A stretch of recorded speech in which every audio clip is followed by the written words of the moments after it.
Here's what we know right now at this hour.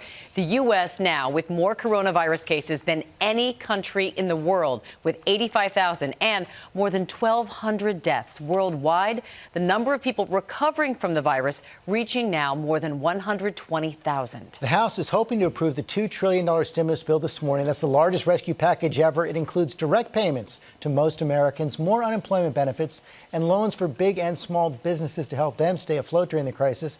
But there is a chance that the approval is going to be delayed into the weekend. Robin?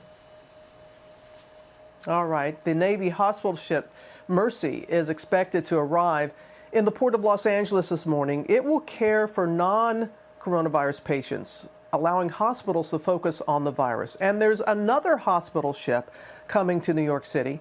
We're going to begin this morning with Whit Johnson in Battery Park in Manhattan. Good morning, Whit. Robin, good morning to you. That Navy hospital ship Comfort is expected to arrive here in New York as early as Monday. This state now makes up more than a third of all coronavirus cases in the U.S. And we're seeing a wave of infections with new hot zones popping up across the country. This morning, the coronavirus pandemic reaching a painful milestone. The United States now with the most diagnosed cases in the world, more than 500,000 infected around the globe. In hard-hit New York City, the NYPD reporting its first death of one of its own, a 14-year veteran, custodial assistant Dennis Dixon. When Hurricane Sandy struck, he worked 17 days straight. And since the coronavirus has struck New York City, he's been keeping the NYPD safe. And Deputy Police Commissioner John Miller now awaiting results of his test after being admitted to the hospital with symptoms on Thursday. More than 85,000 diagnosed in the U.S. 30-year-old Zoe Mungeon, a New York City school teacher, now hooked up to a ventilator. This was something that came out of nowhere. I wasn't expecting to develop corona-like symptoms. In Kansas, 74-year-old Dennis Wilson passed away after testing positive and being hospitalized. Doctors initially thought he had the flu and sent him home. They couldn't do the test because he didn't have any fever. He was fully engulfed with pneumonia in that short a time. We weren't expecting it to be so bad. But even as the crisis expands, President Trump says he'd like to see parts of the country open by Easter. This is a country that was built on getting it done, and our people want to go back to work. I'm hearing it loud and clear from everybody. But the nation's top infectious disease doctor calling that goal aspirational. Give people some hope, but he's listening to us when we say we really got to reevaluate it in real time, and any decision we make has to be based on the data.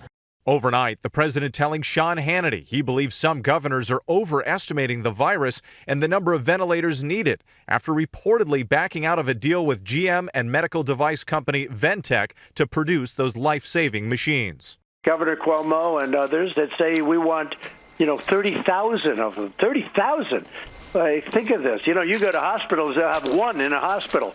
And now all of a sudden everybody's asking for these vast numbers. Cities across the country continuing to shut down, bracing for the worst. Chicago's mayor anticipating 40,000 hospitalizations, ordering the closure of the city's lakefront, adjacent parks, and Riverwalk until further notice after witnessing large crowds gathering outside. Dear God, stay home, save lives.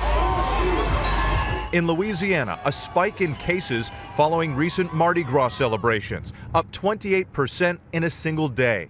More than 2,300 people there now testing positive, at least 83 dead, including a 17-year-old. People become more cognizant that they've been exposed. They're more aware of what is going on. And now we're starting to see younger and younger people. But New York remains the epicenter, where some hospitals are being pushed to the brink. I think that I've never felt so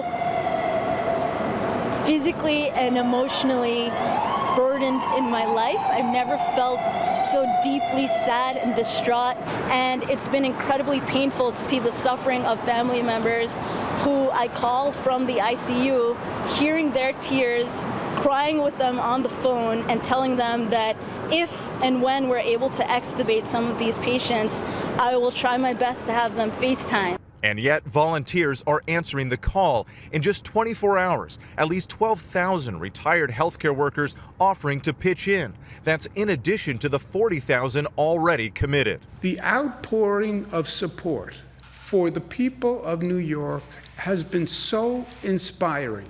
And a glimmer of hope from that Washington nursing home, the site of the first deadly outbreak in the U.S. 90-year-old Geneva Wood, who contracted the virus, fighting back, recovering, now testing negative. I beat the coronavirus. I have a lot to live for, and God gave me the strength to do it. Nice to hear that encouraging news there. But more states are now launching aggressive crackdowns on people gathering in parks. In fact, here in New York, the city has taken down about 80 basketball hoops, and the NYPD is now launching its chopper to help manage large crowds. George. Okay, Whit, thanks for. Well, hey there, GMA fans. Robin Roberts here. Thanks for checking out our YouTube channel. Lots of great stuff here. So go on, click the subscribe button right over here to get more of awesome videos and content from GMA every day, anytime.